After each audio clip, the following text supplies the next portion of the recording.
Buenas. ¿Se escucha bien? ¿Sí? Bueno, ¿qué tal?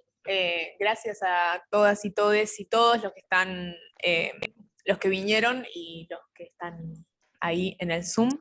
Vamos a dar comienzo a la tercera y última mesa del día de hoy. Voy a empezar a grabar en esta computadora también. Bien. Bueno, ¿qué tal? Mi nombre es Julieta, yo soy docente y estudiante de esta facultad y voy a estar moderando la mesa que se llama Viajeros y Exilio. Ahí en pantalla apareció Mayara, que es la primera ponente de esta mesa, Mayara Almaguer López, que va a estar compartiendo su trabajo que se titula David Viñas y sus vínculos con la Habana revolucionaria, una trayectoria intelectual para pensar la izquierda argentina, 1959-1971. Mayara es doctora en Ciencias Sociales por la Universidad Nacional de La Plata, estudia las relaciones entre intelectuales argentinos y el proceso cultural y político cubano en la década del 60. Su tesis doctoral indaga las relaciones establecidas entre el intelectual David Viñas y la institución cultural Casa de las Américas, y analiza las huellas que dicha experiencia dejó en su producción del periodo. Y bueno, esta investigación la realizó en el marco de una beca doctoral del CONICET, con lugar de trabajo en el Centro de Historia Argentina y Americana del Instituto de Investigaciones de Humanidades y Ciencias Sociales de la Universidad de La Plata, y apoyada por el Instituto de Literatura Hispanoamericana de la UBA. Así que bueno, con ustedes les dejo con Mayara. Una última cuestión técnica. Mayara, te voy a avisar en el chat personal tuyo ahí, el tiempo, ¿sí? Sí, sí. Perfecto. Hola, sí, buenas tardes. Lo primero que quiero es agradecer la oportunidad de estar esta tarde con ustedes. La presentación ya está hecha. ¿Se escucha bien? Sí, perfecto. Y quería comentarles que el trabajo que voy a presentar hoy forma parte del capítulo introductorio, digamos, de la tesis, y también, se debe a un seminario que cursé como parte del doctorado curricular con la profesora Cristina Torri, así que hay muchas cuestiones que, quizás ya de las que se han estado hablando, sobre todo en la mesa anterior. La tesis es, en cierto sentido, lo que da sentido al título del trabajo, que es, David Viñas y sus vínculos con la Habana revolucionaria, una trayectoria intelectual para pensar la izquierda argentina en 1959-1971. A través de la trayectoria intelectual de Viñas y considerando su paso por publicaciones claves para pensar la izquierda continental, como fueron Contorno y Che, así como los vínculos que estableció con el proceso cubano posterior a 1959, este trabajo propone problematizar la doble incidencia que tuvo la Revolución Cubana en la izquierda argentina. Si por un lado este triunfo permitió una relectura de la tradición izquierda, por el otro propició, como se verá, la agudización de diferencias significativas dentro de los grupos de izquierda. La apuesta que hacían desde La Habana por la necesidad de la lucha armada, la violencia reaccionaria y la guerra de guerrilla como el camino para acceder al poder, serían el principal impulsor de tales incompatibilidades. Si la apertura inicial de la Revolución Cubana, tanto en el plano ideológico como en el cultural, fue mutando hacia una centralización que, en la medida que avanzaba la década, cerraba posibilidades y excluía y silenciaba estéticas y discursos que no se correspondían con las demandas planteadas por el poder político, resulta necesario preguntarse cuáles fueron las implicancias de David Viñas a lo largo de la década respecto a tales cambios, y desde qué posiciones políticas, estéticas e incluso partidarias intervino en las discusiones que sobre el asunto tuvieron lugar durante el periodo. En enero de 1959, cuando la noticia del triunfo de la Revolución Cubana sorprendió al mundo, David Viñas tenía 31 años, 4 novelas publicadas y una reconocida trayectoria dentro de la crítica literaria que debía fundamentalmente a ensayos publicados en la revista Contorno. En Argentina habían comenzado a tomar fuerza presupuestos teóricos, políticos e ideológicos que convergían alrededor de la llamada nueva izquierda, más allá de que venían manifestándose a lo largo de los años 50. Este auge estaría incentivado por el impacto del proceso revolucionario cubano, que marcaba un punto definitorio en el accionar de los movimientos políticos del continente, y también para la labor en el campo cultural e intelectual. Si la Revolución Cubana fue esencial para el desarrollo de tales preceptos, la empresa cultural de los hermanos Viñas no lo fue menos. En contorno se encuentra, según los estudios del campo cultural, la génesis de la nueva izquierda en el país. La crítica especializada ubica a David Viñas en los cimientos de este movimiento político, social y cultural, tanto desde su impronta en la revista, que entre 1953 y 1959 dirigió junto a su hermano Ismael, como a través de sus primeras obras de ficción, donde comenzó a proyectar una particular propuesta literaria. Para pensar los primeros gestos que señalan el acercamiento del argentino con el proyecto cubano, resulta fundamental considerar su vinculación con otra publicación también definitoria para la nueva izquierda, como fue la revista Che, que se publicó entre 1960 y 1961. Si bien Viñas tuvo, bueno, tal como señaló Torti cuando conversamos sobre este tema, tuvo un protagonismo muy breve en Che. La revista resulta esencial además para indagar en los vínculos que fueron estableciendo algunos intelectuales argentinos de izquierda con la Revolución Cubana, y también para el análisis de las implicancias que tales relaciones tuvieron en la historia nacional argentina y en las trayectorias intelectuales individuales.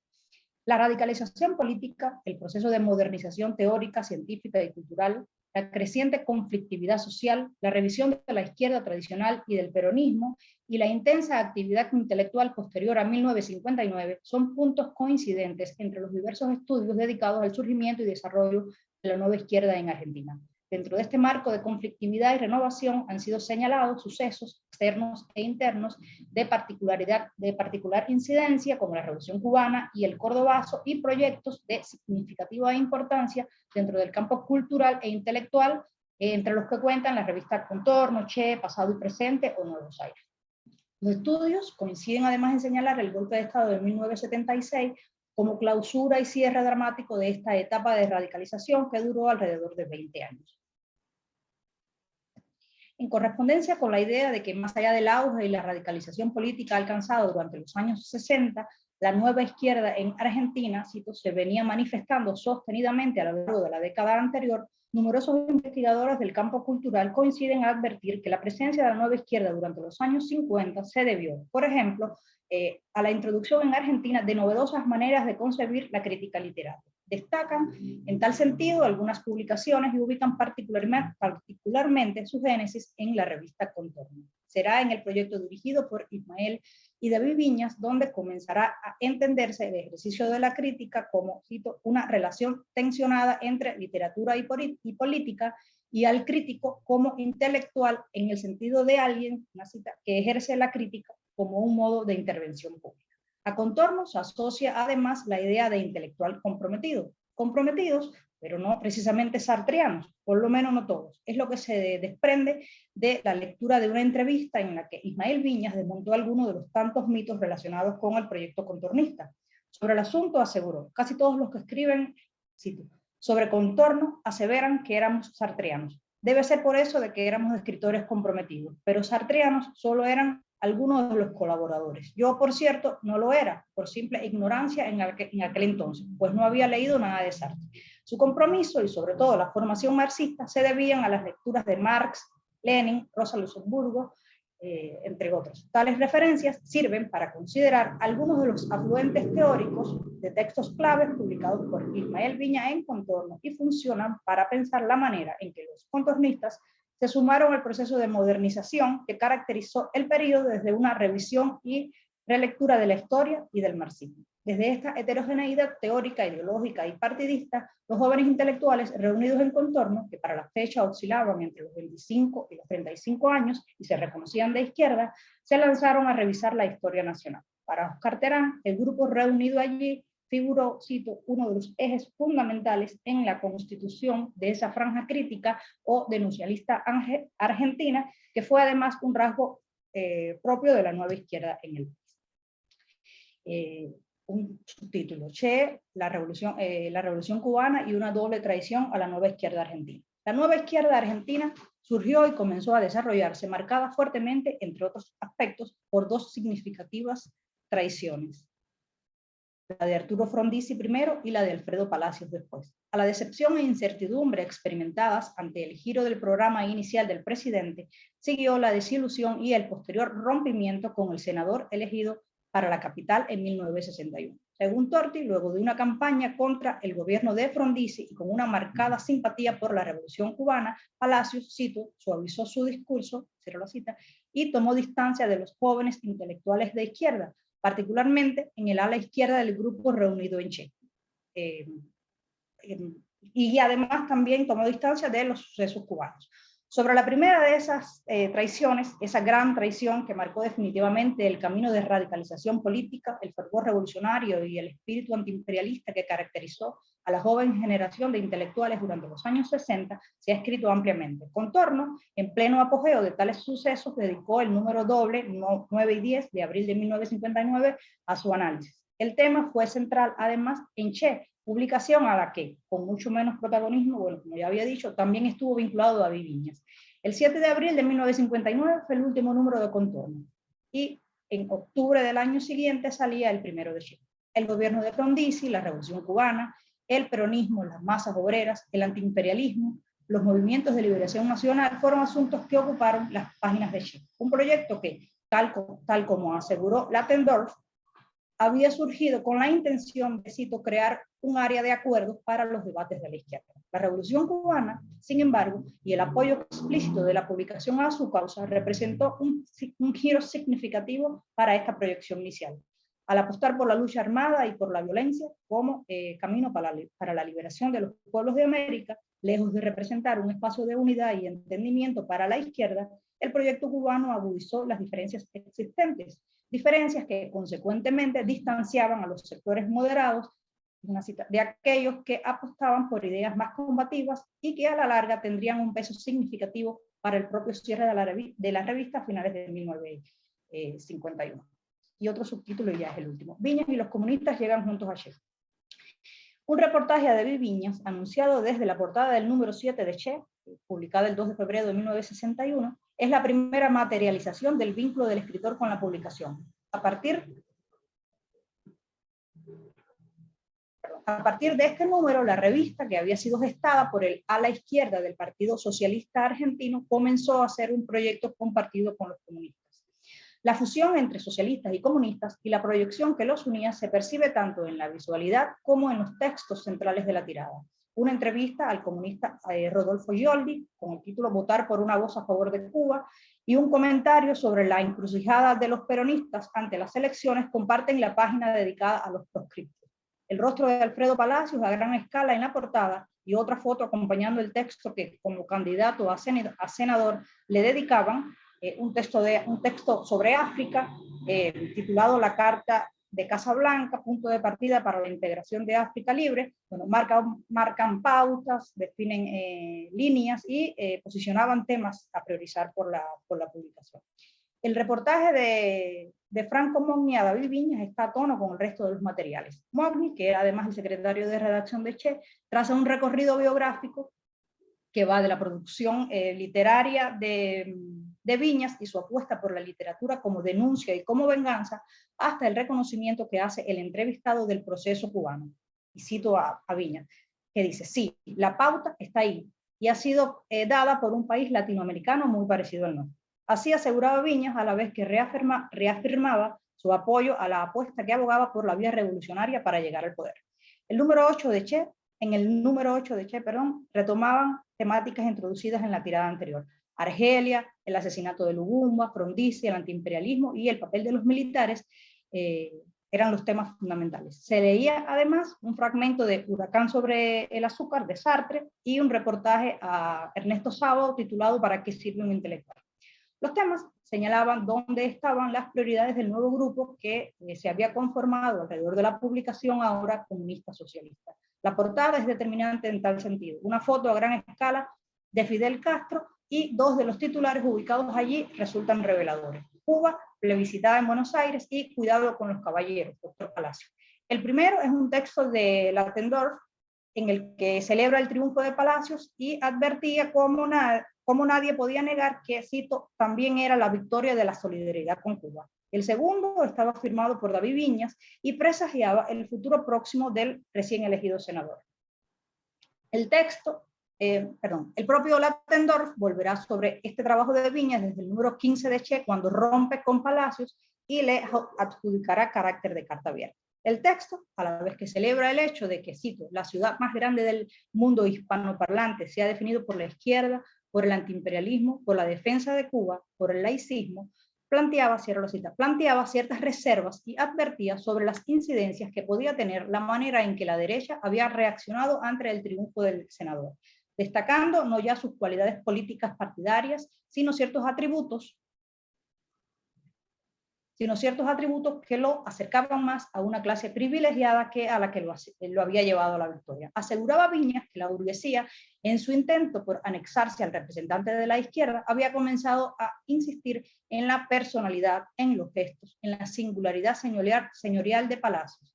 Para la derecha y sus voceros, advertía Viñas, el doctor Palacio es, por sobre todo, un gran macho que pertenece a una élite, la de los fuertes criollos viejos, que son lo que son porque son parte de la tribu selecta de los antiguos señores nacidos a orillas del Río de la Plata.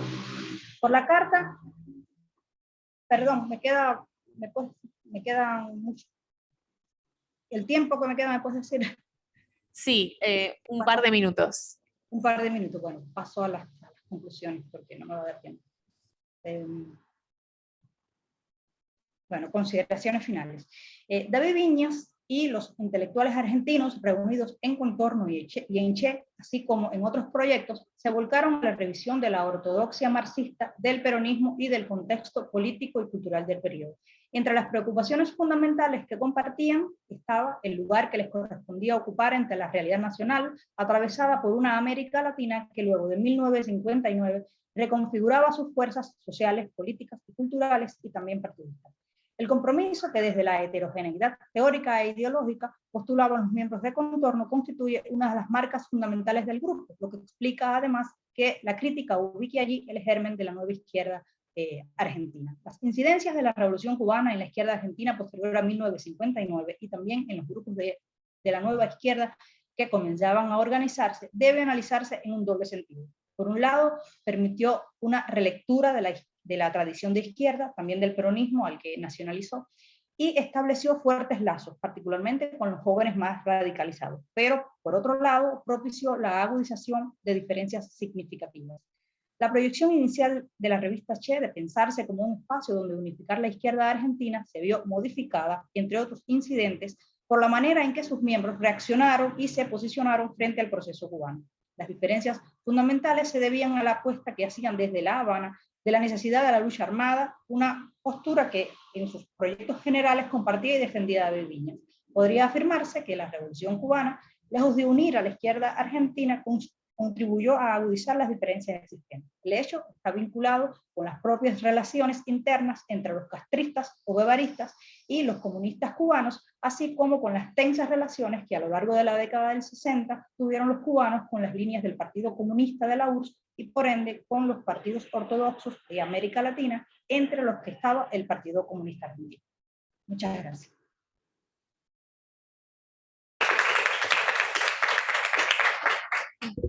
Muchas gracias, Mayara. Ahora vamos a pasar a la segunda ponencia, que es autoría de Martín López Ábalos, que le agradecemos el largo viaje que hizo hasta acá para estar presencialmente con nosotros. La ponencia se titula Gilberto Bosques en Cuba, los empeños de un embajador, la diplomacia en tiempos revolucionarios. Y Martín López Ábalos es doctor en Estudios Latinoamericanos por la Universidad Nacional Autónoma de México. Es profesor investigador en el Centro de Estudios Históricos del Colegio de Michoacán y ha publicado 2 libros sobre Cuba. Uno se titula Élites y vanguardias políticas en Cuba, insurrección y revolución, 1898-1965, editado por el Colegio de Michoacán.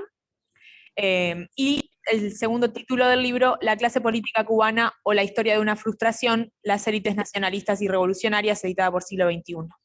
Así que vamos a ver si esto funciona bien. por ahí. Te voy a molestar. Háblale al micro. Sí, bueno, muchas gracias. Estoy muy contento de estar aquí con ustedes en este momento. Y bueno, a diferencia de las ponencias que hemos visto anteriormente, donde sí se habla de una izquierda de América Latina, podemos hablar en general de esto, mi ponencia no está centrada con una izquierda, sino con un gobierno establecido, como es el mexicano, que no es de izquierda, pero que tiene una tradición retórica revolucionaria, por lo menos en estos momentos en que se trata esta historia. Así que mi tema pues no es este encuentro con las izquierdas, pero sí es un encuentro que posibilita por qué la política exterior mexicana es tan flexible que puede articular como un puente entre Cuba y el resto de las Américas. Esa sería mi intención, pues, al exponer este trabajo. Para no dispersarme, pues, en una narrativa, tener un marco mucho más preciso, voy a leer algunas páginas que tengo escritas al respecto y que espero ya a ustedes les den una idea más o menos sobre el objetivo de esta ponencia. El embajador Gilberto Bosques representa un ciclo de la política mexicana que se abre con la doctrina Carranza, la cual matizó el ejercicio de la política exterior mexicana en el siglo XX. Sus antecedentes políticos en México, primero, y su labor diplomática a partir de la década de 1930 en Europa, después, lo describen como un representante diplomático centrado en la acción de los derechos humanos como fórmula política, donde practicó su visión de la diplomacia como praxis revolucionaria emanada de la experiencia mexicana, de la cual se sentía un agente o representante, en un mundo convulso ante el ascenso y derrota del fascismo y la erupción de la Guerra Fría. En este contexto, aplicaría el derecho de asilo a los perseguidos por un Estado autoritario como parte importante de la política exterior mexicana. La experiencia de Bosques al frente de la Embajada Mexicana en La Habana coincidió con el ciclo revolucionario abierto por el asalto del cuartel Moncada en 1953 y la caída de Batista en 1959, aunque su tiempo como embajador concluiría en 1964. Al igual que su experiencia anterior como embajador en Europa, en la década de los 30, Bosques continuaría con la aplicación del derecho de asilo a favor de los disidentes políticos opositores al régimen de Fulgencio Batista. En su análisis de la situación, Bosques concluyó que las diversas organizaciones insurreccionales cubanas, sobresaliendo el movimiento 26 de julio y su dirigencia, representaban una experiencia nacionalista revolucionaria parecida a la mexicana de 1910. Las acciones a favor del asilo político durante el periodo insurreccional le valieron al embajador Bosques convertirse en un interlocutor legítimo para los opositores a Batista, situación que contribuyó a establecer una agenda mexicana favorable para el proceso revolucionario cubano durante la insurrección y los primeros años de gobierno.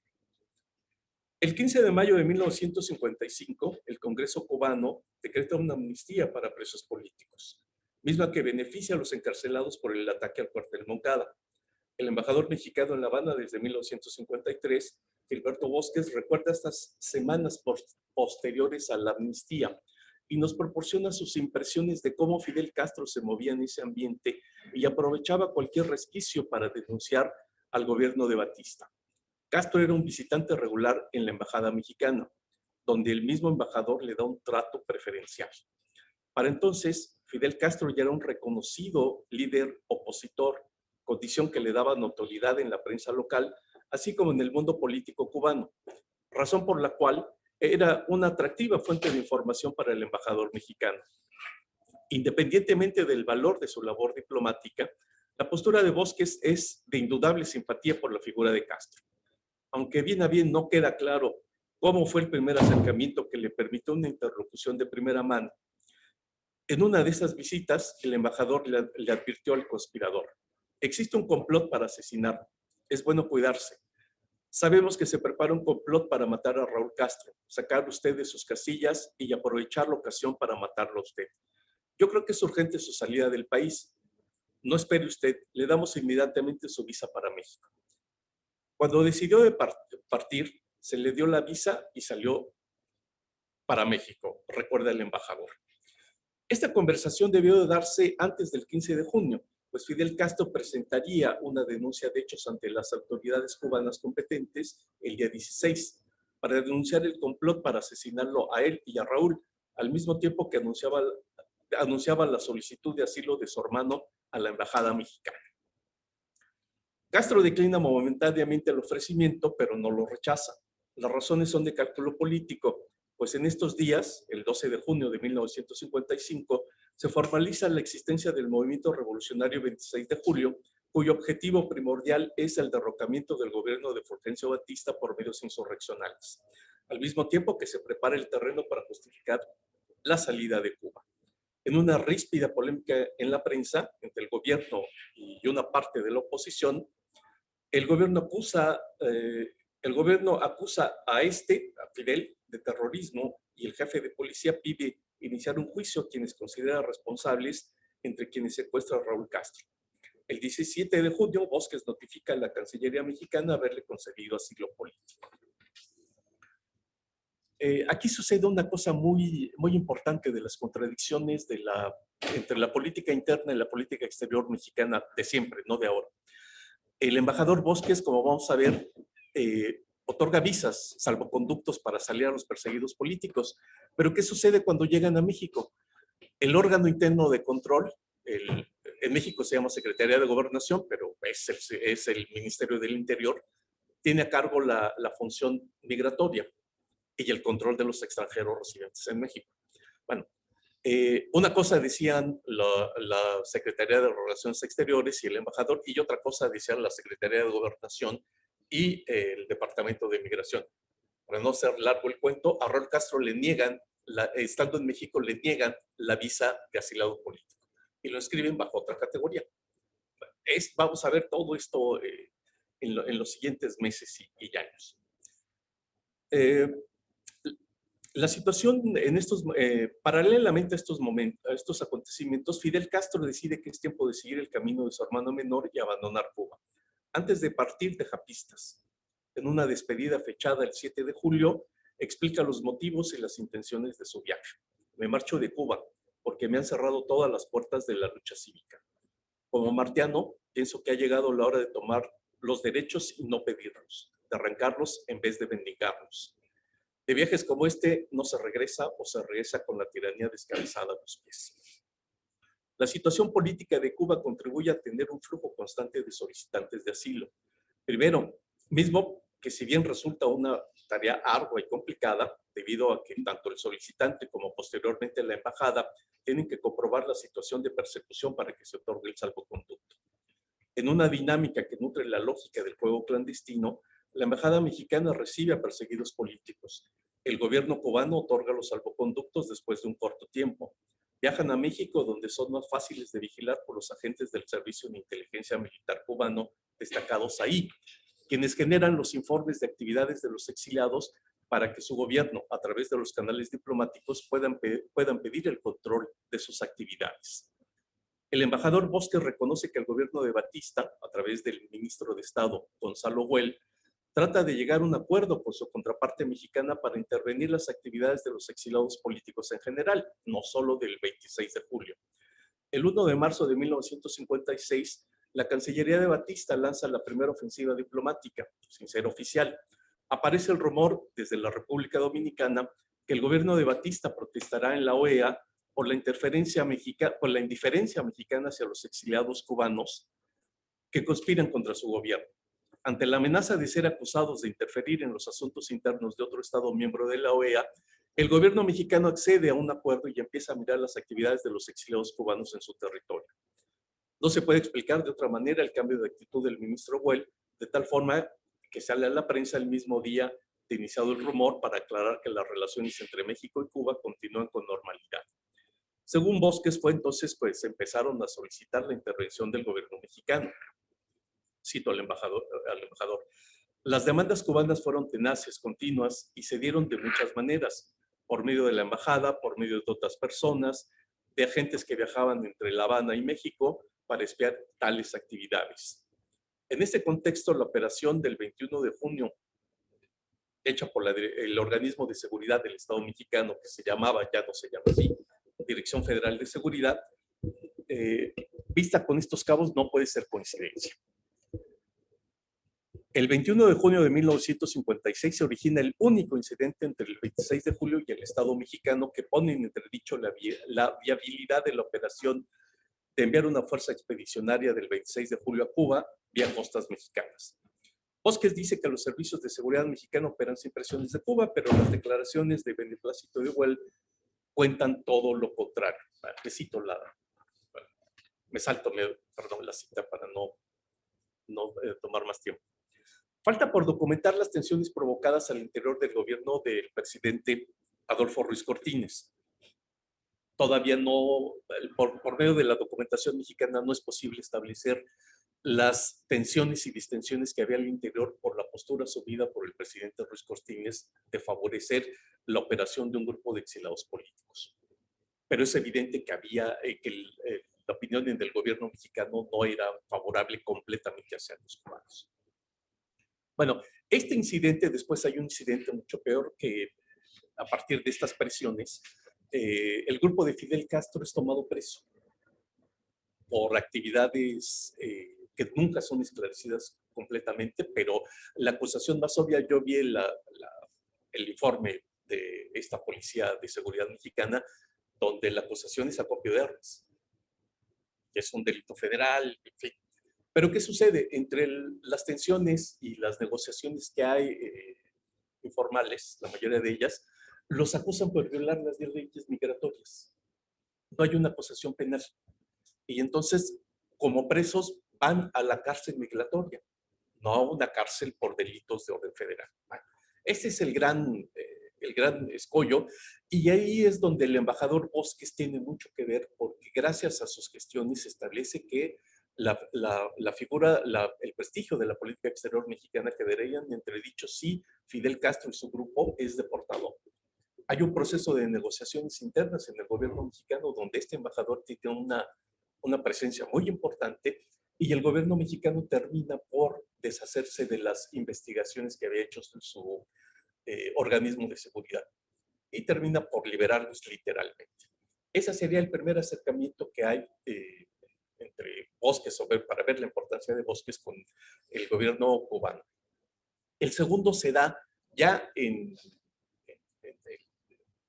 posteriormente a 1959, y cuando el proceso de la radicalización de la Revolución Cubana va cerrando los frentes en el ámbito interamericano. Ustedes recuerden las reuniones de la OEA donde Cuba 2 veces estuvo a punto de ser expulsada por tal motivo. Ahí también el embajador Bosques tiene mucho que ver en este contexto, porque es gracias a su opinión que la postura del gobierno mexicano es la de una neutralidad activa, porque no condena la supuesta intervención cubana y se abstiene. Y eso permite al gobierno cubano tener un vínculo, pues, porque el gobierno mexicano es el único que no rompe con Cuba en este contexto. Aquí vemos nuevamente la importancia de la mano de Gilberto Bosques. Es gracias a su análisis que lo toman en cuenta el presidente mexicano, que ya es otro, se llama Adolfo López Mateos, quien decide tomar esta decisión de no sumarse a las condenas de Cuba y tomar una postura de neutralidad. Para no pasarme del tiempo, pues aquí concluyo mi asunto, pero dejo sentada esta idea. La importancia de la figura del embajador permitió tener una agenda en común de negociaciones, de relaciones bilaterales México-Cuba, que fueron realmente las primeras 2 décadas siguientes fueron muy tersas y muy amigables, tanto para los cubanos como para los mexicanos. Entonces aquí dejo mi trabajo.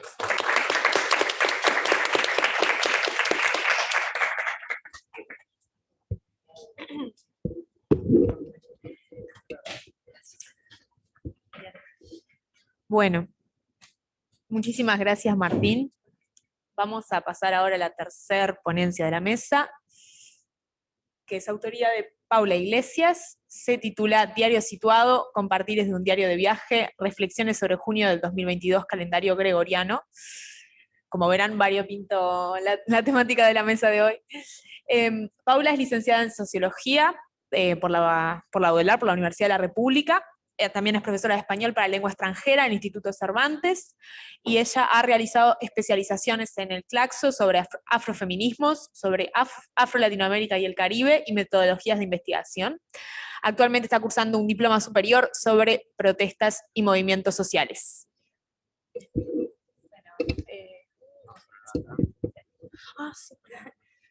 Bueno, muchas gracias, también muy contenta de estar aquí. Realicé un PowerPoint para hacer un poquito más dinámica la presentación.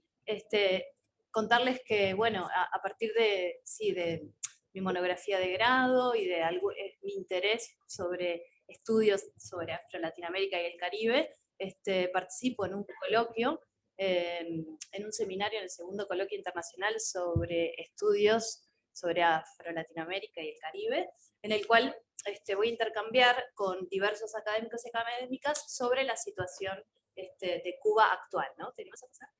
Y la primera, le coloqué el título Diario Situado porque, bueno, me coloco como en clave epistémica feminista, en este sentido de entender que el conocimiento, parto de un conocimiento que no es neutral, que no es objetivo, que en realidad me coloco como el lente especial a la hora de lo que observo, de lo que reflexiono, con las diferentes claves, ¿no? Como mujer, joven, investigadora, docente, no racializada, latina, por tanto, por todas esas cosas no es neutra mi forma de conocer. Para ello utilizo imágenes, como ahí les vengo mostrando a partir del intercambio académico, fotos, fotografías, mi diario de viaje personal, algunas lecturas y, bueno, y entrevistas espontáneas de este junio del 2022. Bueno, el coloquio, como les decía, fue en la Casa de las Américas, y fue un coloquio sobre estudios afro-latinoamericanos y del Caribe, el cual se intercambiaron diferentes epistemologías en esto de entender cómo conocemos y intentar reconstruir la historia, reconstruir la historia, ya que la historia expresa un ejercicio de poder, por tanto lo que escribimos es asimétrico, o sea, nunca está la memoria, reconstruir y reconfigurar memorias, experiencias, percepciones, y a partir de la tradición oral, prácticas y discursos sociales, ¿no? Entonces, fue muy diverso también el coloquio y dejó muchas reflexiones, y esa reconstrucción viene a partir del arte, la poesía, la estética, donde se buscaba o se buscó crear agendas contrahegemónicas, ¿no?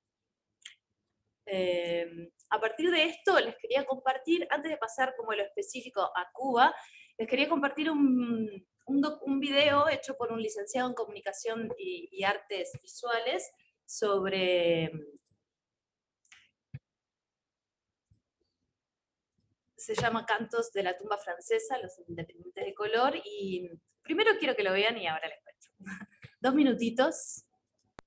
Esa mi muévele pecupesa, taquita permanente, tuya tu voluntad. Hey.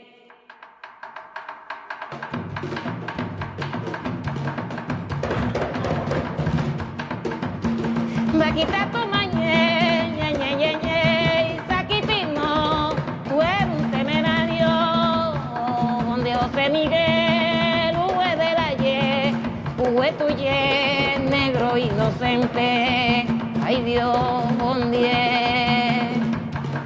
Dios, José Miguel, hue de la ye, hue tuye, pobre negro inocente. Mapele Pedro y Boné, mapele Barito Eterno, ay bon Dios, guerrilleros son, guerrille mue, bon Dios de Miguel, hue de la ye, hue tuye, negro inocente, ay Dios, bon Dios de Miguel, hue de la ye, hue tuye, pobre negro inocente.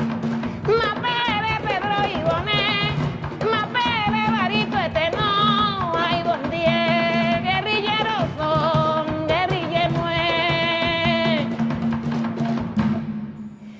Hey, padrino muy inocente. Ay Dios, hey, padrino muy inocente. Ay Dios, ay Dios, bon Dieu, mamá mue.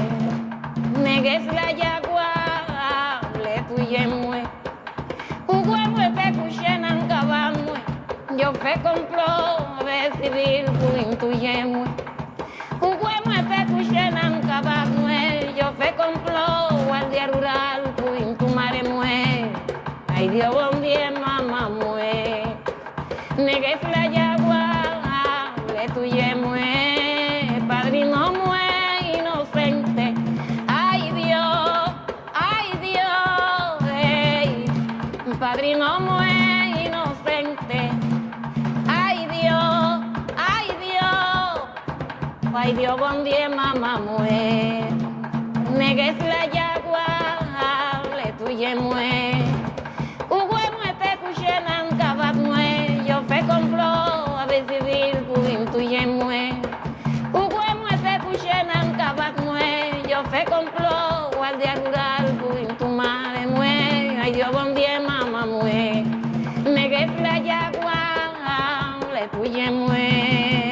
Si nuble, ma pe belle ulon pulangru. Hey, si nuble, ma pe belle ulon pulangru. Kae, mual peñani puyulon pulangru. Ma pe belle ulon pulangru. Ugüe, ese viejo guerrero.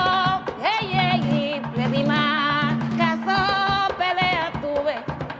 Ma pe belle ulon pulangru. Hey, si nuble. Ma pe belle ulon pulangru. Are mual pelle puyulon pulangru. Ma pe belle ulon pulangru. Ugüe, ese viejo guerrero. Hey. Bueno, El Padrino Inocente es un videoclip en recordación y homenaje a las víctimas de la masacre del Partido Independiente de Color del licenciado, como les contaba, Yasmani Castro Caballero, que lo conocí en el coloquio y bueno, me impactó, bueno, también esa forma, ¿no?, de poder llegar a partir del arte, la estética, la cultura, ¿no?, bueno, el secretismo, ¿no?, religioso también entremezclado, de una forma muy directa y muy concisa, de poder sensibilizar a partir del arte, ¿no?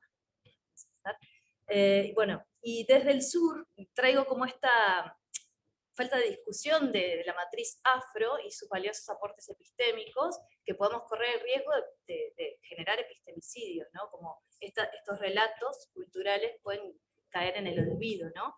Desde Afro Latinoamérica y el Caribe siempre están como trayendo todas estas cosas, trayendo las cuentas, trayendo la Umbanda, trayendo todas las diferentes manifestaciones, ¿no?, a la academia, y la importancia de que eso también suceda. Y acá, en estas reflexiones que les quería compartir, tenemos que pasar otra más, que me adelanté un montón, también les quería hablar un poquito del Callejón de Hamel, que fue otro lugar que conocí allí, que el Callejón tiene esta particularidad de que a principios del siglo XX Hamel compra un terreno y lo colectiviza, y brindándole trabajo exclusivamente a personas afro y de origen asiático. Es un lugar que al llegar, bueno, te encuentras con todas estas cosas, ¿no?, de afrocubana, resistencia, resiliencia, la ancestralidad, la estética, que un poquito se las quise mostrar en el video, para no aburrir un poco la presentación. ¿Se nos ve? Hay unas imágenes del diario de viaje sobre... Y bueno, y ahora partiendo un poquito de las reflexiones, esto de las entrevistas como espontáneas, bueno, lo que fui como observando y reflexionando sobre la escasez actual, ¿no?, de combustible, filas inmensas, de personas de a pie, de gente de a pie, porque un poco lo que escribo también en el trabajo, lo que intento en la ponencia, ¿no?, para esta reflexión, para este encuentro en particular, compartirles un poco esta sensación de escasez. El hashtag, como podemos decir ahora, es escasez. El hashtag es no hay combustible, comida, agua, acceso, en fin, filas de personas intentando llenar sus tanques de combustible para poder trabajar, la comida, no había, el agua, la escasez de agua potable por todos lados, no acceso a, como nosotros occidentales, y ahí viene como el link que hice con el principio de la presentación, al tener que deconstruir mi pensamiento, ¿no? Al llegar al lugar, ¿no? Y entender que no hay almacenes, no hay acceso a como nosotras desde el sur podemos estar acostumbradas. ¿Vas a pasar? ¿Otra más? Se respira otro tiempo en esto del acceso a la educación con vida y techo, la economía socialista donde el consumo no penetra, no hay contaminación visual, la cartelería, los efectos de la publicidad no están, entonces como cosas que están buenísimas, no que esté tomando partido de derecha e izquierda, no se trata de eso, sino de poder traerles algunos elementos para el pienso colectivo, ¿no? Para poder construir ahí, no sé, desde hoy un pensamiento diferente. En esto sí, también otra de las cosas que también pude percibir es que no se habla de política, sugerir un cambio previo al coloquio, bueno, en fin, y lo pude vislumbrar en diferentes situaciones en las que estuve vivenciando, ¿no? Sí. Imágenes. El servilismo expresado en conductas del cotidiano, miedo a expresarse en pensares, me trajo mucho esto del control, mucho control exacerbado, exaltación nacionalista, personas hipercalificadas en trabajo de servicio, migración, control.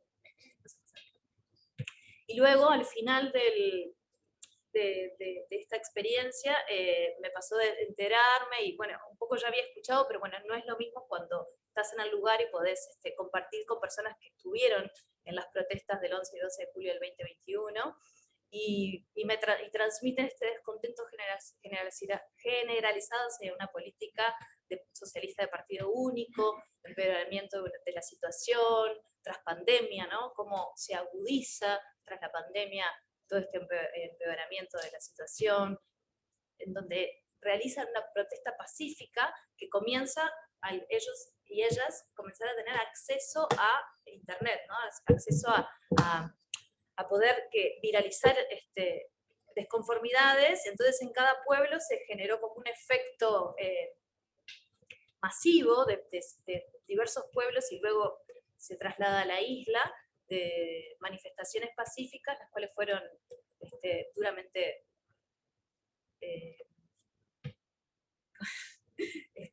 criminalizadas o reprimidas. Gracias. Y bueno, y esta represión violenta tiene ese mar de fondo y que he contado o relatado mínimamente anteriormente, y el cual para mí llegó o sea, me impactó mucho tener esta información de que Michael Osorbo, por ser, era un rapero, es un rapero, perdón, en el cual recibió el año pasado 7 años de prisión en la cárcel de alta seguridad. Luis Manuel Otero Alcántara, 5 años de prisión por realizar un activismo performático en el cual utilizaba la bandera cubana. Y bueno, en fin, artistas críticos contra el Estado les pasa este tipo de situaciones. Y nada, y ahí como dejar una reflexión sobre el activismo, ¿no? Sobre cómo el activismo posiciona al arte, el cual anclando una reivindicación a una acción artística con el fin de llevar una intervención social.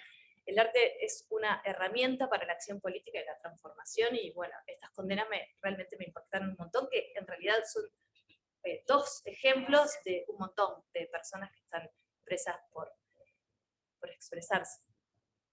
Y bueno, en fin, me genera todo más preguntas que respuestas, más reflexiones que otra cosa. Autoritarismo versus democracia, socialismo, dictadura, disidencia versus silencio, capitalismo versus izquierdas latinoamericanas. Muchas gracias. ¿Listo? Para no demorarla. Sí, no, ya. ¿Pronto? Sí. Ay, muchas gracias.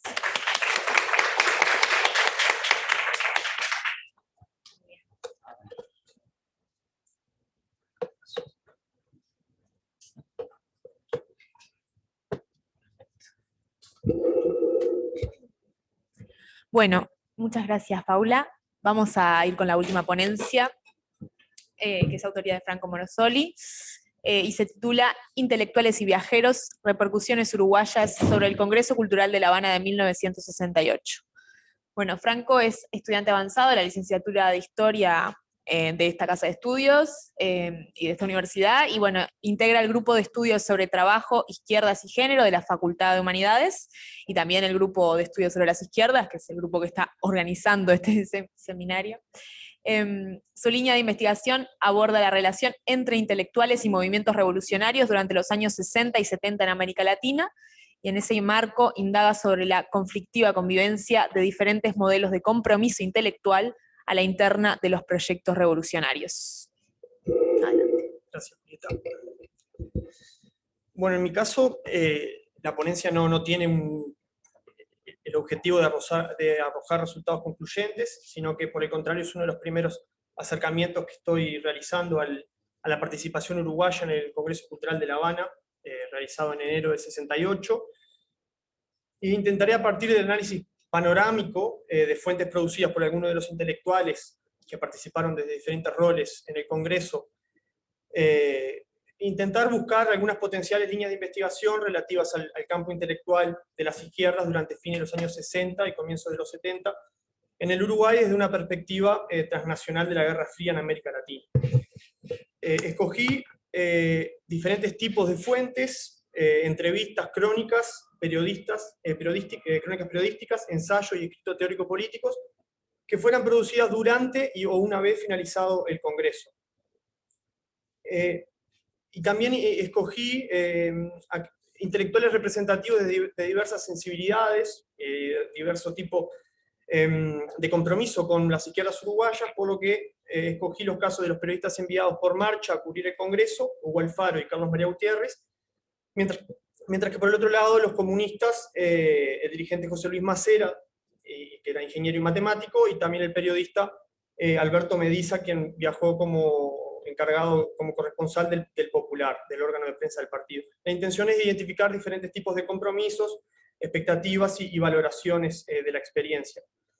Brevemente sobre el Congreso, fue un complemento de las articulaciones de la Tricontinental del 66 y de la OLAS del 67, pero en esta ocasión, además de intentar aglutinar diferentes intelectuales que componían a la nueva izquierda mundial, se buscó convocar a la intelectualidad que adhería a los procesos de liberación nacional del tercer mundo.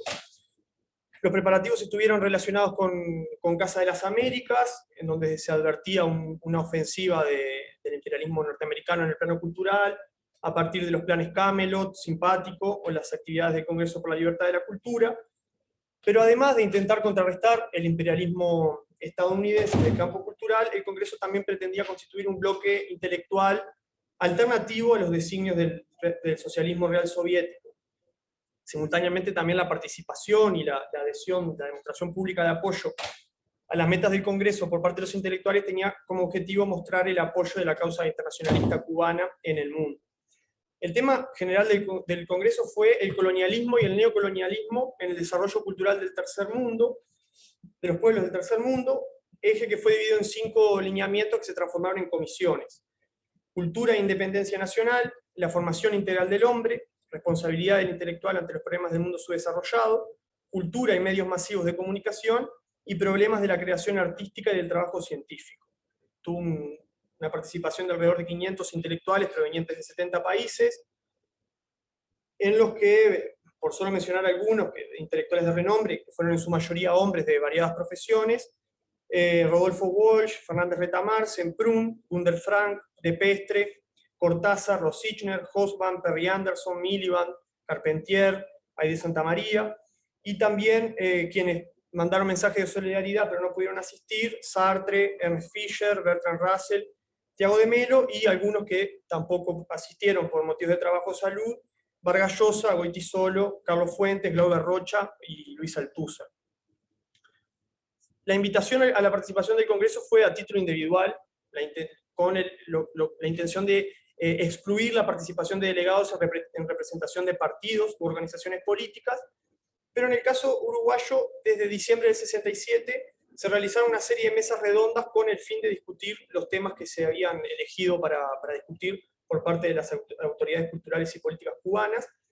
Y en este sentido hay que destacar la importancia que tuvo el Movimiento de Trabajadores de la Cultura, que era el Frente Cultural del Fidel, el cual impulsó varias mesas redondas para discutir estos temas en el local de la organización.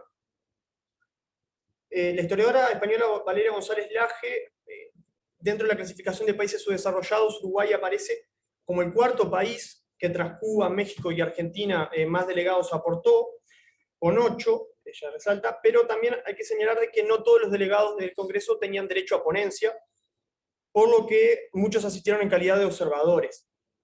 Y en el caso uruguayo se evidencia dentro de la participación una heterogeneidad ideológica bastante importante, quienes por aproximación, simpatía o de manera orgánica representaban diferentes expresiones de las izquierdas uruguayas.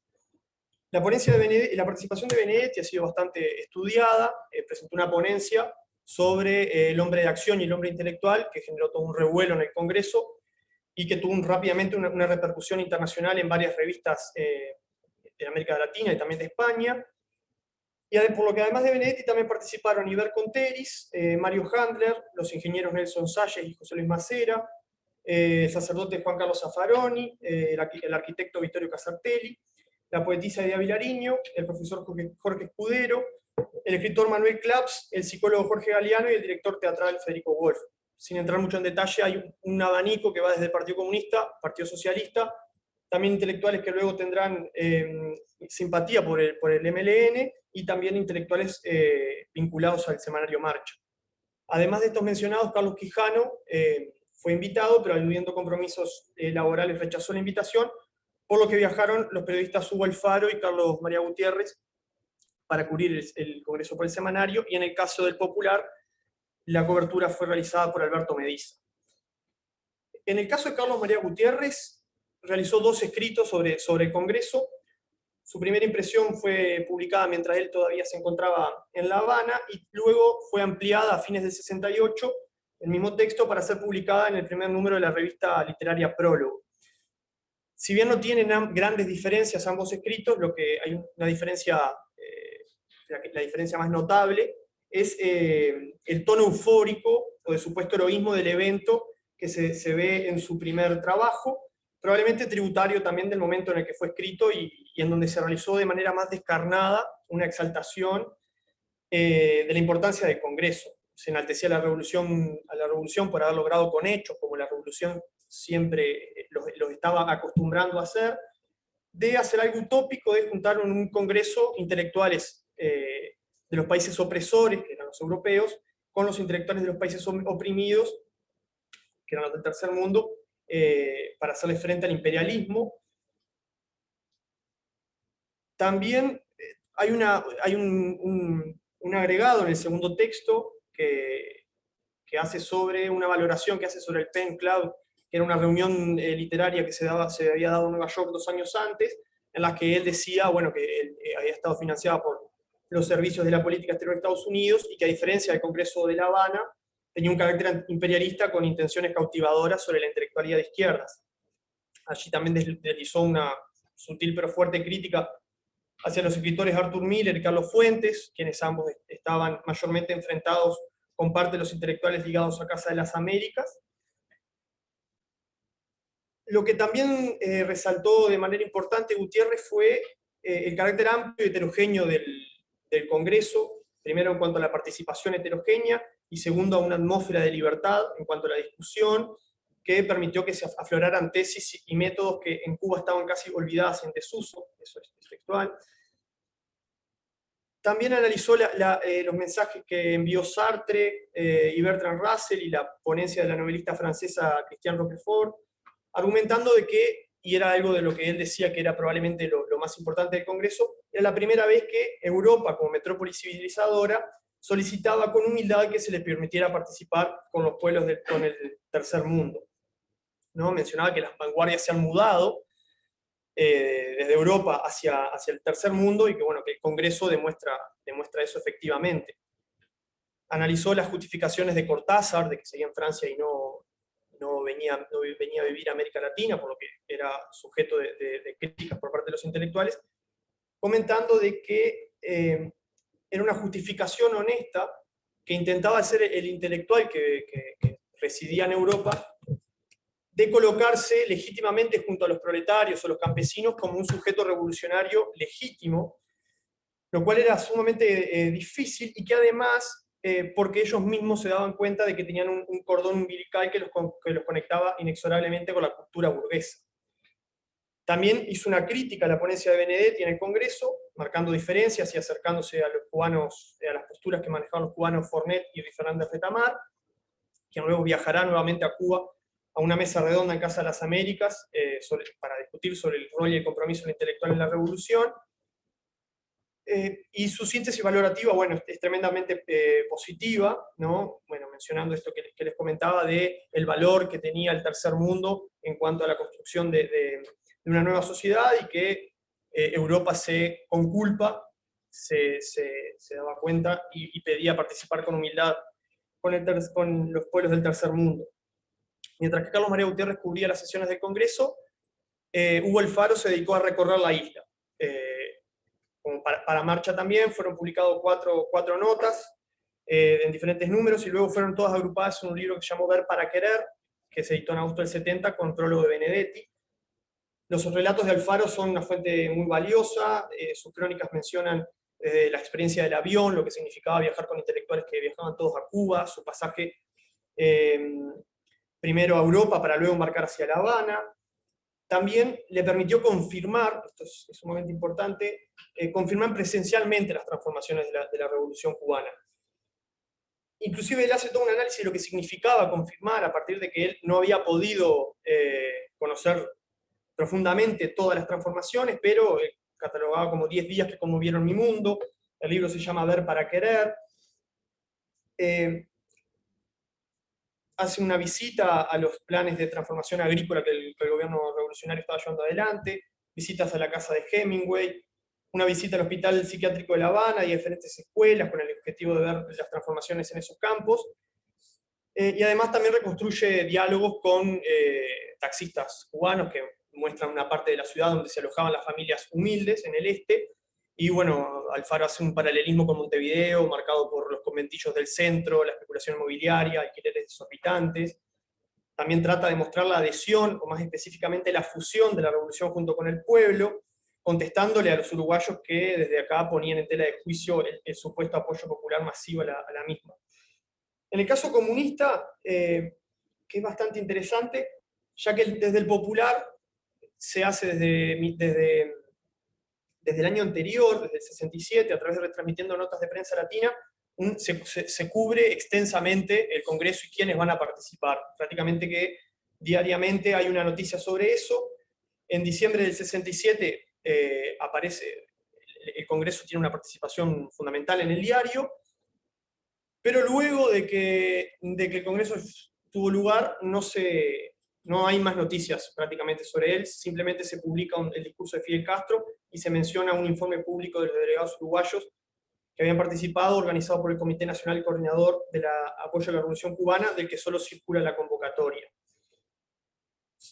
Su cobertura se centra en los delegados del bloque del Este, en el pueblo vietnamita, en algunos países africanos, pero luego no se menciona nada más. Y quizá esto tenga una expectativa, una valoración previa que luego no se concreta, y que también puede verse en los textos de Mediza y fundamentalmente de Macera, quien critican a la organización. Y Macera fundamentalmente, a diferencia de los periodistas de Marcha, criticaba la heterogeneidad ideológica del Congreso, diciendo de que las delegaciones latinoamericanas eran muy poco representativas, y que esta heterogeneidad ideológica había originado que se juntaran marxistas auténticos, trotskistas, otros elementos contrarrevolucionarios, sin hablar de una gran masa probablemente bien intencionada hacia la revolución y el marxismo, pero con poca cohesión ideológica.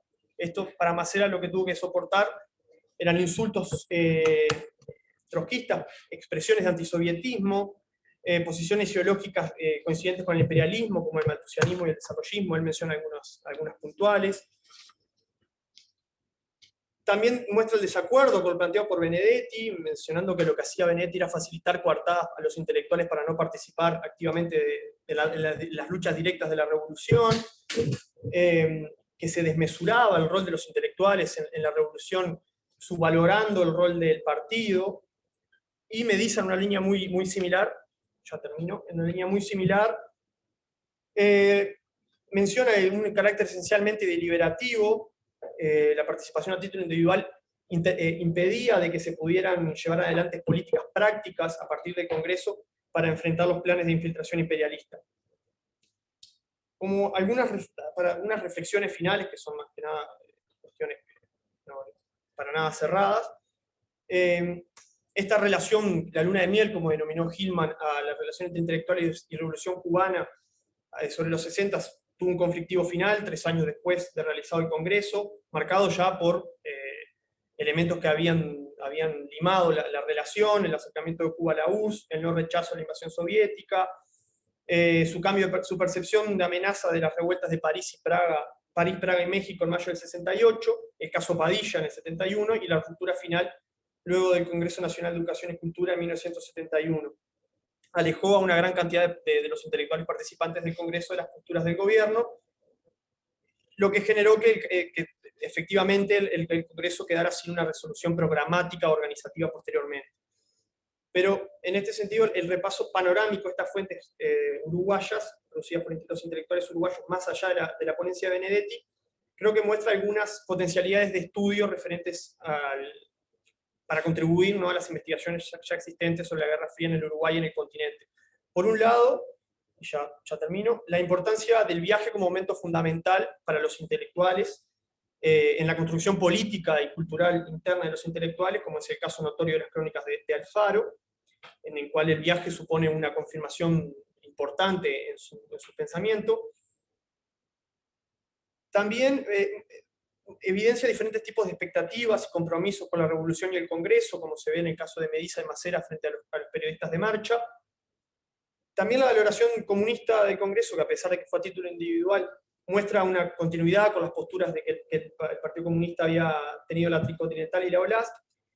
Y quizá lo más interesante, importante, que formando parte de los intelectuales, de los debates intelectuales del periodo, en lo que Hillman señala de que en lo discursivo, después se puede discutir, pero al menos en lo discursivo hay un auge de posiciones antiintelectualistas, una nueva hegemonía de posiciones antiintelectualistas dentro del campo cultural latinoamericano.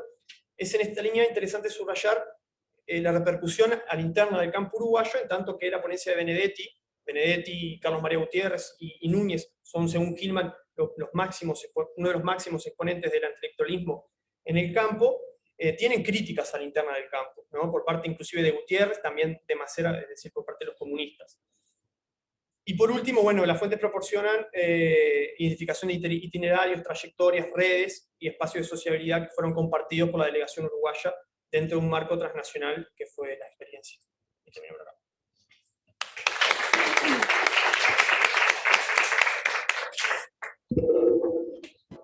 Bien, muchas gracias, Franco.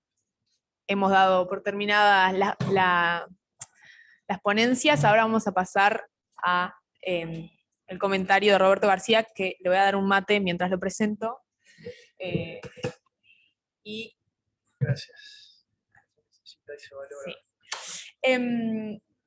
Que también Roberto es historiador y docente también de esta casa de estudios. Y voy a tal vez proponer una brevedad en los comentarios, también una duración de 15 minutos, para si podemos recoger, aunque sea alguna pregunta para las exposiciones. Así que adelante, Roberto. Gracias. Bueno, gracias por la invitación a... ¿Lo puedo agarrar así, no? Sí, yo también. Gracias por la invitación a participar acá en esta tarde. Los bostezos no se deben a los ponentes ni al interés o no interés en la mesa, sino que, bueno, hay un amigo cercano que está viviendo un momento complicado y, bueno, tuve que ir a cuidarlo ayer de noche, entonces no pude dormir nada, y eso también significa, o eso también explica que no pude leer tu ponencia que me llegó ayer de noche. Así que mis comentarios se van a basar fundamentalmente en las ponencias que pude leer, de Franco, de Martín y de la colega que está en Buenos Aires o La Plata, si mal no recuerdo. Bueno, voy a empezar por ella, Mayara Mayara. ¿Dónde está? Ah, ahí está. Mucho gusto. Bueno, a ver. Leí las ponencias desde 3 lugares, o mejor dicho, atendiendo a 3 cosas diferentes, ¿no?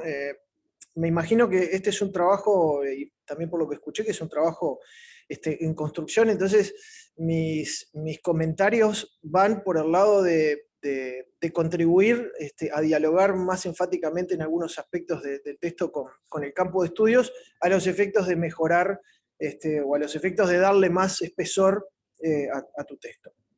Después, en el caso de Martín, bueno, yo conozco el trabajo más extenso tuyo, entonces hilvané alguna serie de reflexiones, partiendo también de otras experiencias, y en el caso de tu trabajo, Franco, también, bueno, hilvané algunas cosas pensando en que el trabajo crezca dentro de un campo de estudios diverso y que nunca se termina. Bueno, en primer lugar, quiero destacar que en tu texto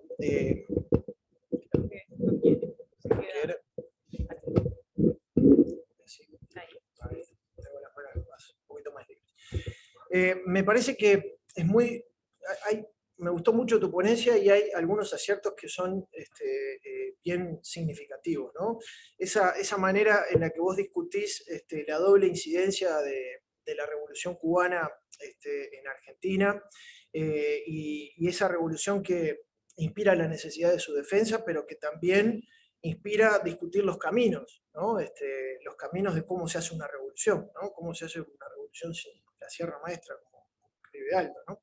Y esa revolución que también está inspirando a problematizar el rol de los intelectuales o a discutir el compromiso político. Me parece que la descripción de eso está muy bien lograda, y sería interesante que de repente plantearas con una perspectiva un poco más amplia, ¿no? Me parece a mí, ese quiebre que vos identificás en tu ponencia a partir del episodio de Palacios, que también estuvo en la ponencia de Cristina en el panel anterior. Porque en realidad ese quiebre que vos identificás muy bien es un quiebre dentro de un escenario latinoamericano donde esos quiebres, la Revolución Cubana habilita ese tipo de quiebres, ¿no? Pienso en varios países, ¿no? Pero uno que me toca especialmente de cerca, y que ahora voy a explicar, voy a fundamentar un poquitito más por qué, es el del exilio guatemalteco, donde ese exilio disperso, en Guatemala se producen algunos de estos quiebres. Los vi muy reflejados en las correspondencias de los exiliados guatemaltecos en varios países de América Latina y fundamentalmente en el Cono Sur, y pienso particularmente en el exilio de Asturias, que está precisamente, Miguel Ángel Asturias, que está precisamente en Argentina y que es parte de todas esas discusiones. También me parece que en la parte en la que vos discutís los cimientos de la nueva izquierda argentina, ¿no? Me parece que te podría beneficiar un mayor diálogo con la historiografía de la Guerra Fría latinoamericana y sobre todo en su dimensión cultural de la Guerra Fría latinoamericana, ¿no? Porque ese mayor diálogo con la historiografía de la Guerra Fría latinoamericana en su especificidad cultural te permitiría a su vez conectar mejor el desarrollo de las cuestiones que vos discutís en tu texto con el propio proceso interno cubano, o sea, con la propia cronología de la Revolución Cubana en ese momento, ¿no? O sea, porque es una revolución en disputa, fundamentalmente en esos primeros años, y de hecho, hasta tu mismo texto en la página 10, ¿no? Me sirve a mí para fundamentar o para argumentar mejor lo que vos estás planteando, ¿no? Esa necesidad de, cuando vos decís, eso de ligar la producción literaria con la coyuntura de lo que está sucediendo en el marco de la proyección de la Revolución Cubana en América Latina. Y de hecho, ¿sí? Creo que es 1 o 2 páginas antes, ¿no? Cuando vos mencionás el periodo entre una publicación y otra, abril de 1959 a octubre de 1960, bueno, en ese año y pico sucedieron un montón de cosas que contribuyen, ¿sí? a comprender mejor, ¿sí? En función de las coyunturas, algunos de los textos, algunos de los artículos que se publicaban. Después, una cuestión que me parece que te podría beneficiar también es seguir latinoamericanizando tu texto, ¿no? ¿Y a dónde apunto? A que, es decir, en buena medida, como aparece en la página 9, ¿no? A mí me parece que las fuentes que conforman tu trabajo podrían ser leídas en una perspectiva más amplia que incluya otros procesos latinoamericanos precedentes, ¿no? Y que nos sirven para siempre pensar la cuestión cubana en el marco de un ciclo de revoluciones más amplio en América Latina. Y ahí, bueno, te vas a topar, porque aparte están en las fuentes, con Guatemala y Bolivia, ¿no? Bueno, que lo creo advertir en algunas de tus afirmaciones. Después, me parece muy acertado eso de, por otra parte, lo enfatizás, eso de plantear las continuidades y cómo Cuba profundiza, ¿sí? Profundiza los debates y las diferencias, pero no las crea. Eso es algo que también está muy bien. Después, los dos últimos comentarios tienen que ver con que me parece que el párrafo 7, ¿sí? Hay una parte del párrafo 7 que da lugar a confusión cuando mencionás el tema de la ALPRO, de la Alianza para el Progreso, porque creo que ahí te está faltando alguna palabra como para no identificar a todos los que se oponían a la Alianza para el Progreso, ¿sí? ¿Cómo es? No recuerdo bien, pero es como algo así como que vos querés dividir la frase en dos y hay una parte de la frase al mencionar la Alianza para el Progreso como que queda cortada, ¿no? No está claramente explicitada la definición. Y después en esa misma página, ¿tá? Cuando vos abordás las tensiones entre el movimiento 26 de julio y el Partido Socialista Popular, ¿sí? Estaría bueno que dialogaras con el trabajo reciente de Rafael Pedemonte en la revista Ayer, ¿sí? Donde incorpora un conjunto de fuentes cubanas que, bueno, que te servirían como para darle mayor solidez a tu trabajo, ¿no?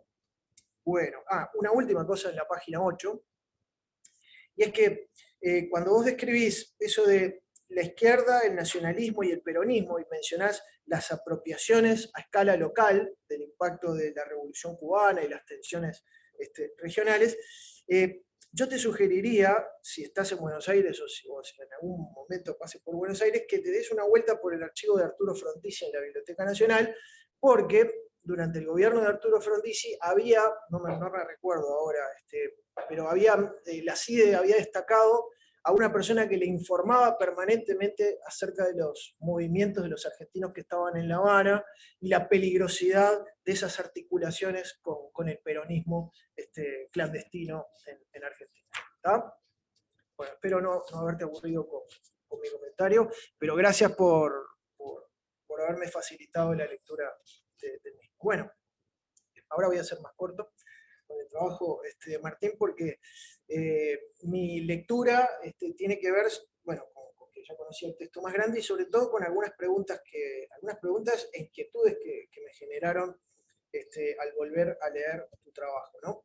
En particular me parece que es muy interesante lo que vos traes en el texto, porque permite aproximar algunas convergencias que me interesan mucho para plantear la política exterior uruguaya, las relaciones internacionales del Uruguay, más allá del caso cubano, ¿no? Porque, por ejemplo, algunos de los actores que están en tu texto, ¿no? Pienso, por ejemplo, en Quintanilla, ¿no? Son actores que en realidad están presentes para tramitar la cuestión cubana, pero que ya habían establecido relaciones de cooperación, ¿sí? Con algunas figuras importantes de la diplomacia uruguaya, como por ejemplo José Morotero, ¿no? Durante los fines de los 40, en el año 50 y en el año 55, en coyunturas que tienen que ver con las relaciones con el lugar de Uruguay en la Guerra Fría Latinoamericana, y me parece que tu trabajo en el marco del desafío cubano permite también aproximar esos antecedentes que estaría bueno en algún momento rastrearlos con más especificidad. También, esto lo hemos conversado y acá hay tres compañeros que son parte del proyecto, que bueno, una de las ventanas de nuestro proyecto de investigación era tratar de dar cuenta del vínculo entre Uruguay y México ante el desafío cubano. Y nos vimos limitados a acceder a esas fuentes porque esas fuentes no están en el archivo, pero conocemos que en realidad esas fuentes en algún momento estuvieron y versaban sobre estas estrategias de convergencia. Y por lo que sabemos también, que México destacó en el marco de la proyección de la Revolución Cubana delegaciones de altísimo nivel, ¿no? Como vos precisamente también lo mencionás. Las últimas dos cosas que a mí me llevan a pensar, ¿no? Yo pensaría un poco más, y me deja, ¿no? Me deja tintineando eso de Fidel Castro como posible refugiado político en el Uruguay, ¿no? O sea, me parece que hay ahí una punta interesante más allá del libro de Taibo. Puede haber algunas fuentes que estén disponibles.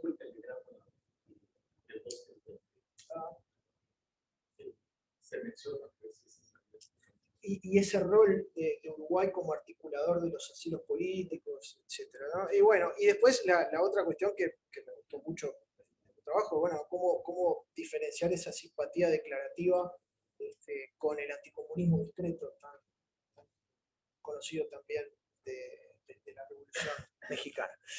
Bueno, va por ahí. El tercer texto que leí, bueno, siempre que hay estudiantes que desde Uruguay se meten con la cuestión de la Guerra Fría, a mí me gusta mucho, así que vos ya cursaste con nosotros, ¿no? En American Idol. Bueno, así que me encanta que te hayas metido con esto. Esta fascinación, ¿no? de la revolución en diferentes momentos que genera todos esos cruces y esos viajes, ¿no? Y yo lo que te diría, pensando en proyecto, no sé si de o artículo, etcétera, que tal vez, o sea, profundices un poco acerca de ese número de asistentes de Uruguay, ¿no? O sea, porque ese número elevado en relación a nuestra población puede decir algo acerca del valor de nuestros intelectuales, pero también algo acerca de Uruguay, la Revolución Cubana, etcétera. Por ejemplo, hace poco cuando hubo un seminario acá sobre pediatría, yo estuve leyendo algunas cosas y unos documentos de la Embajada de Cuba son muy extensos cuando hablan de los intelectuales, de los periodistas, son documentos de 35 o 37 páginas, donde hay mucha información biográfica que aparentemente denota un interés de la diplomacia cubana por acercarse y por saber quiénes son los intelectuales. Y después, como no hay dinero para financiar el viaje a todos, sugiere algunos que hay que priorizar en esa lista. Pero bueno, lo pensaría y lo profundizaría en la medida de lo posible un poquitito mejor.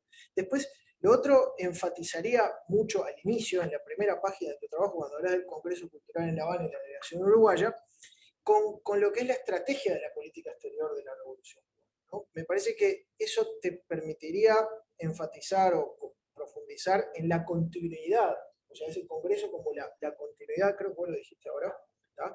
La continuidad, y sobre todo porque, es decir, la política exterior cubana en este momento es una política exterior que se está proyectando más allá de América Latina, y hay un trabajo reciente que habilita, por ejemplo, a pensar la política exterior cubana hacia el tercer mundo, ¿no? Me parece que el trabajo de Eric Keating con fuentes cubanas te podría ayudar para amplificar un poco más esta coyuntura. Después en la página 3, ¿no? Yo por lo menos me preguntaba, ¿no? O sea, qué bueno estaría trabajar un poquitito más esa no participación de Quijano, ¿no? En el Congreso, ¿no? Capaz el archivo de Quijano puede aportar cosas.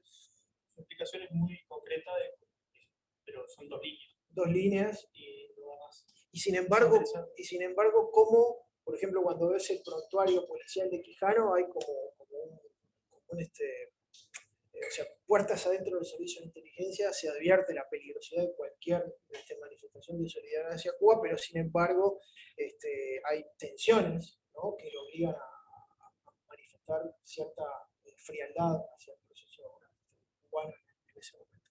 Después, en página 4, yo lo que haría es, para darle más espesor a tu artículo, bueno, cuando hablas de Carlos María Gutiérrez, bueno, me parece que el vínculo con Cuba, que ya sabemos que es anterior, ¿no? O sea, capaz que profundizarlo un poquitito más, las relaciones con prensa latina, etcétera, podría darle más vuelo a tu propuesta.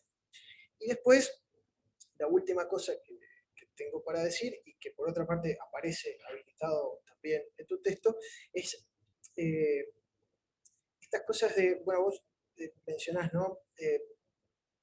La atracción que genera el proceso revolucionario, ¿no? Me parece que en realidad Cuba es una revolución más, muy importante, pero en realidad es un fenómeno de las propias revoluciones, ¿no? La revolución rusa, la revolución mexicana, la boliviana, la guatemalteca, y ahí yo te sugeriría, por ejemplo, leer un trabajo que se llama algo así como Gonzalo Robles, un testigo de las revoluciones globales, un costarricense, que no tiene que ver con este marco cronológico tuyo, pero que te ayuda a aplicar un lente transnacional para pensar en estos vínculos y en esos enamoramientos. Hasta ahí llegan mis comentarios y espero no haber sido muy... Ah, no, bien de tiempo. Muy bien. Bueno. Vamos a dar paso a las preguntas si alguien quiere, así después dejamos espacio para que los expositores hablen un poquito. Si alguien tiene, me las puede decir, yo las repito por el micro, o se acerca. Sí, muy bueno. Hay una felicitación. Felicitaciones para todos los exponentes. Franco, me gustó mucho tu presentación. Muchas gracias. Bueno. Yo tengo esas preguntas. ¿Querés? No hay micrófono, sí. Pero acércate, porque ahí no se escucha. Es largo igual el cable, lleva. No, son 3 preguntas. Una para Franco. Ya estamos medio cansados hasta ahora. A Franco es sobre el lugar de... Si en esta crónica que hace Carlos María Gutiérrez, hay algo que me parece interesante, que Cuba es un lugar, pero no es... O sea, no hay particularmente... O sea, no parece ser un centro cultural Cuba, ¿no? O sea, Cuba es el lugar donde van intelectuales de diferentes partes, pero no son los intelectuales cubanos los que asumen un rol. ¿Cómo se concibe eso, digamos, ¿no? Porque incluso Casa de las Américas termina siendo un lugar de encuentro, ¿no? Ahí va. Y eso que dice Carlos María Gutiérrez me parece muy interesante porque es algo que realmente pasa en los 60, esa inversión del orden de, digamos, en las ciencias sociales también se está dando ese proceso de que como, por ejemplo, con el dependentismo, ¿no? Como con producción de conocimiento producida en la periferia es leída en Europa y en esa inversión que también se da en varios campos de la cultura. Pero más que nada eso, ¿cuál es el lugar de Cuba en todo esto? Si es un lugar como difusor de ideas desde los propios cubanos o es un lugar de encuentro en condiciones de mayor horizontalidad, digamos. Para Miguel, ¿no? Martín, perdón. Para Martín, esto que vos empezaste la exposición planteando esto dijiste la retórica, ¿no? Como que es un gobierno que tiene una retórica. Digamos, más allá de la figura de Bosques que vos mencionaste en la ponencia, ¿hay otros actores dentro del propio gobierno que tienen un interés en acercarse a Cuba porque hay algo que me parece es paradójico, por lo menos que va a pasar en esas 2 décadas que vos mencionás, que es que por un lado va a haber una cercanía, pero por otro lado, la revolución cubana va a ser la nueva revolución. Mal que bien va a ser la nueva revolución. O sea, aquello del nacionalismo revolucionario que quedaba de una forma u otra, se va degradando. Incluso en todas estas cosas de encuentros de diversos tipos de intelectuales, políticos, que antes México era el lugar, ahora pasa a ser Cuba. Entonces, más allá del lugar si hay otros actores dentro del partido del PRI, digamos, cómo ven esto, ¿no? Y para Paula, hay una cosa que me llamó mucho la atención, que me parece interesante para trabajar en esa suerte de etnografía que vos hiciste, que es la ausencia de imaginación política revolucionaria, digamos. Entonces, digamos, la ausencia de eso. ¿Qué pasa en esos espacios que vos frecuentaste con todo eso? ¿Cómo ven todo eso? Bien.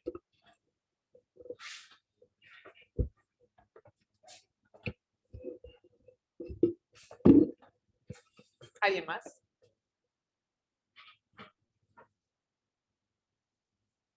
Bueno, paso para que respondan entonces.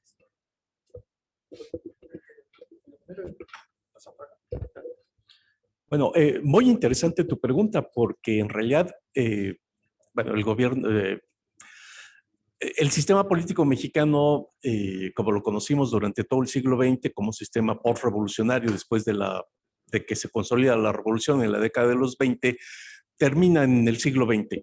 No, ya no pasa más allá de eso. Durante todo ese periodo, siempre hubo una tendencia retórica de resaltar la herencia revolucionaria. La experiencia mexicana vista como una revolución social por la reforma agraria y por la articulación de los principales derechos laborales, en fin, que se establecen desde la Constitución de 1917.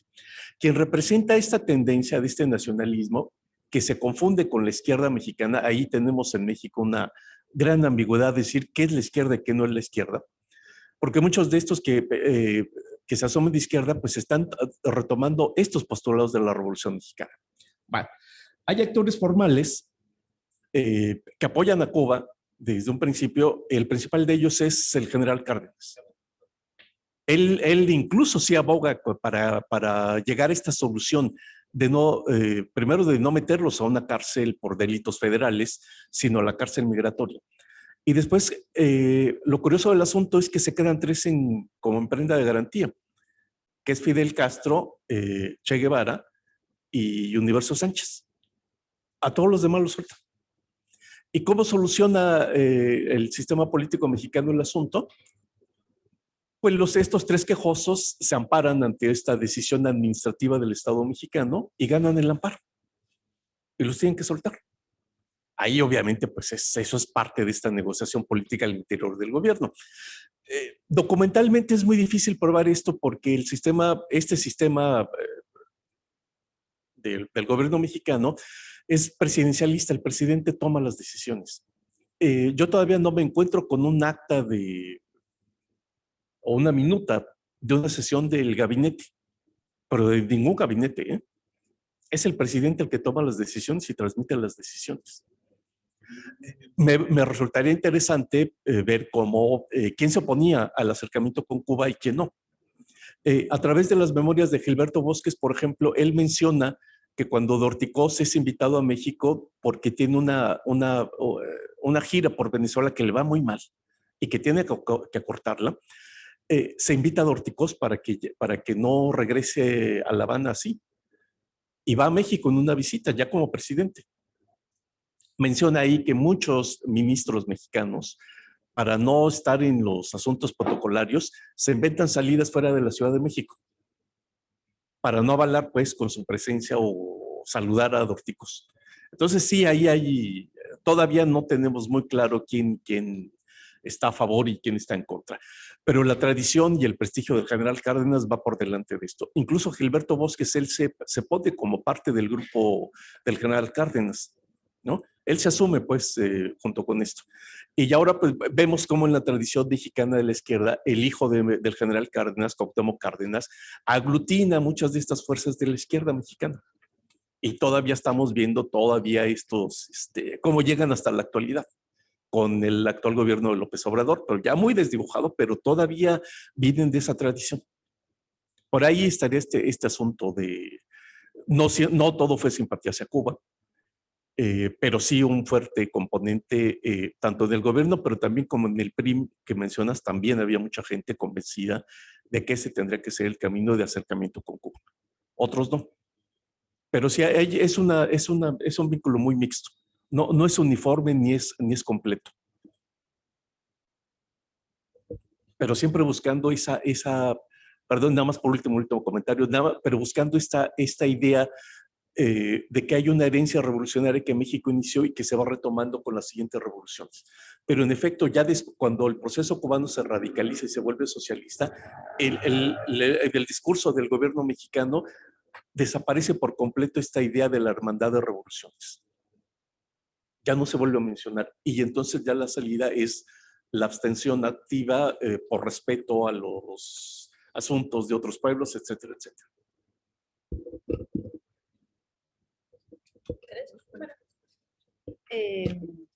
Está buena ahí la pregunta, gracias. Esto de la ausencia de imaginación política, yo en realidad lo anexaría con lo que le estaban diciendo a Franco, en que la Casa de las Américas sí vista como un lugar de encuentro, ¿no? Lo poquito que pude ver en La Habana, como ese lugar, gracias, como un lugar de encuentro de diferentes intelectuales o gente que reflexiona sobre la sociedad cubana. Y lo que sí vivencié, y por eso un poquito lo traje, porque nuestras academias, yo lo que siento es que nosotras, desde el sur, nos cuesta mucho integrar los diferentes saberes afro, del rap, de la cultura popular, ¿no? Como productores de conocimiento situado, que están desde la protesta o desde expresiones culturales, resignifican sentires sociales, ¿no? Sentires que podemos estar expresando, son formas de manifestaciones que en realidad están diciendo lo que a veces no nos animamos a decir. Entonces el arte como esa forma de poder transformar. Entonces yo sí lo que vi fue que el arte, la cultura y la estética están construidas en ese sentido amplio, político y amplio. Y a veces, bueno, el propio silenciamiento o por el propio miedo o por el propio... Se tiene que camuflar o ha sido camuflado históricamente, ¿no? Por el sincretismo, en fin, diferentes factores. Por ahí. Gracias. Bueno, en mi caso, antes de la pregunta de Aldo, hay algo que comentó Roberto, que yo no lo trabajé, pero que es algo bastante interesante, que fue uno de los que me mencionaste en la bibliografía, es que hay una cuestión de los intelectuales y las revoluciones como fenómeno, sin duda que es muy interesante y también un poco y complejo de analizar. Rafael Rojas tiene en uno de sus, no recuerdo el título, algo del entusiasmo, en el libro que coordina Altamirano, empieza haciendo su texto, si bien no es el objetivo de su trabajo, menciona, ¿no? La Revolución Francesa tuvo también sus intelectuales que en su inicio mostraron un entusiasmo, una cierta fascinación, la Revolución Rusa también, y luego la Revolución Cubana, indudablemente, también, más allá de que, como decís, es una más importante, claramente, pero hay algo del fenómeno revolución y los intelectuales que sin duda es un factor importante ahí a trabajar y obviamente a tener en cuenta. Y después lo que comentaba Aldo, sí, Cuba más que en su difusión es un lugar de encuentro, un lugar de cierto privilegio intelectual que a diferencia de otros países, presenta para los intelectuales, según Carlos María Gutiérrez es el más claro, presenta una cierta horizontalidad, una libertad. Hay algo muy importante que es el impulso de la revolución, según Carlos María Gutiérrez, a que se discutan estas cosas. No es solamente el interés intelectual, sino que hay un fomento por parte del gobierno cubano a que se discutan este tipo de cuestiones. Por lo tanto, sí, es como un lugar de encuentro privilegiado. Y no se hace, si bien hay menciones, no se hace una mención con énfasis sobre el rol de los intelectuales cubanos o sobre la importancia de los intelectuales cubanos en estos debates. O sea, son un intelectual más de los tantos que vienen. Y también, por ejemplo, cuando Alfaro menciona, ¿no? hace un análisis, una recorrida, una crónica sobre lo que significa viajar en un avión que va a Europa y desde Europa se va con intelectuales hacia Cuba. Hay como una cuestión de entusiasmo, de impresión sumamente positiva de lo que genera eso, ¿no? De que Cuba sea el destino que reúne toda esta intelectualidad, y que también es sumamente importante la cuestión esta que comentabas, que también se da en la construcción de las ciencias sociales en ese momento, de invertir, ¿no? De que Europa vaya al tercer mundo, especialmente ahora en el Congreso a Cuba, ¿no? Y Carlos María Gutiérrez menciona, ¿no? Que los europeos de manera culposa y de manera muy humilde vayan a que los del tercer mundo los dejen participar. Eso para Carlos María Gutiérrez es como es la cuestión más importante del Congreso, ¿no? Lo que produce el Congreso de que gente europea opresora culturalmente, como él menciona, vaya con culpa y humildad a pedir su lugar en la participación del Congreso. Así que sí. Gracias. Bueno, no sé si alguien más quiere hacer algún comentario. ¿Mayara? Sí, está silenciada. Está silenciada, Mayara. Ahí está. ¿Me escuchan? ¿Se escucha? Sí. Bueno, más que nada quería agradecer a Pablo por la lectura tan detallada del texto, que en realidad, un poco como había comentado al principio, más que un texto, más que un trabajo en construcción, fue un texto que escribí como introducción a un tema mayor que me ocupaba. Pero no obstante, creo que podría sí convertirse en un trabajo en construcción a partir de todas estas recomendaciones, tanto sobre todo esta intención de darle una mayor perspectiva latinoamericana al texto en sí, y bueno, y también los textos puntuales que me recomendó. Así que bueno, muchas gracias, no tengo mucho más que decir. Bueno, hemos cerrado el primer día del seminario y bueno, muchas gracias a todos los que vinieron a lo largo del día, a todos los que estuvieron aguantando en el Zoom, que hay muchos que estuvieron la jornada entera, así que nada, nos reencontramos mañana a 14 horas en el mismo canal, en el mismo salón. Nos vemos. Muchas gracias.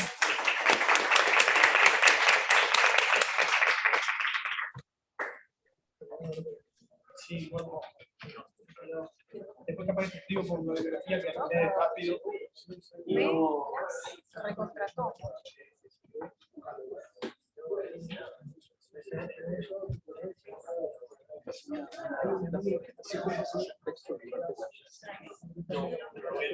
Intelectual es Iván.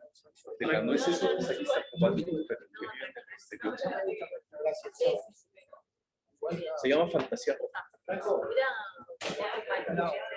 Sí, yo voy. Fantasía Roja. Fantasía Roja. Iván de la... No es. Muchas gracias, seguro. Y es sobre todo en la izquierda. Y aparte de Fantasía Roja sacó hace unos años atrás. Pero sobre la izquierda. Sí, lo vi. Sí, Rojas tiene un trabajo muy bien. Pero muchas gracias por eso. Muchas gracias. Cerrar eso, que no sé cómo se cierra.